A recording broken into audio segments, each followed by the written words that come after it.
If you had the opportunity to foster the next generation of environmental leaders, how would you do it? At Toronto and Region Conservation, we know it takes all of us to ensure our students become environmental leaders. We also know that students must be connected to the natural environment and understand that their actions have an impact on it. To that end, we created the Weston Family Environmental Leaders of Tomorrow program. As a teacher, living sustainably means developing ecological literacy through hands-on performance tasks that connect students to the earth. Students had 3 interactive experiences guided by our staff.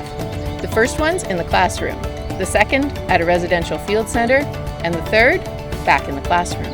Well, the big idea we try to impart to our kids is that our planet is a single ecosystem that includes us. In this first phase of the Environmental Leaders of Tomorrow program, students are introduced to key environmental concepts such as eco-footprint, biodiversity, and ecological stewardship.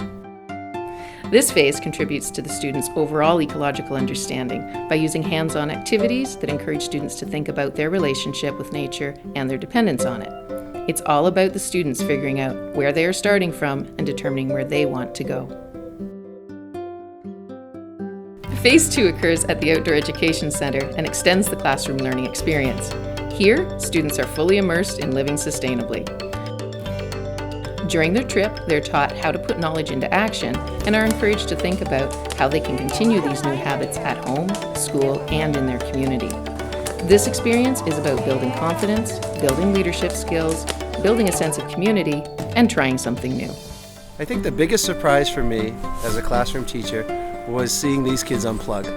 Not once did they ask for their cell phone, or their laptop, or their TV, or their video game console, and that was refreshing. They were so engaged in the activities, and they were reconnecting to nature that they didn't have time for all that other electronic stuff. And that's what we really wanted to do. We wanted to promote their ability to reconnect with their home, which is the earth. My proudest moment of this morning activity was making the fire, the shelter, well, pretty much everything in the first activity.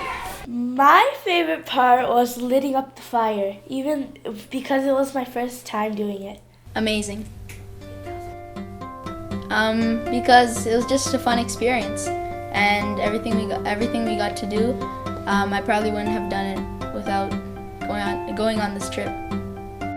Really made me happy to see the kids out in nature, because kids in inner city schools spend so much time in a very small space, and so this gave them the opportunity to breathe fresh air, to have an opportunity to walk in the woods.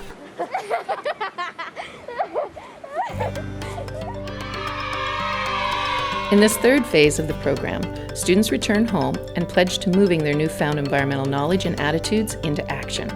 As a class, students commit to take on an environmental project or stewardship initiative.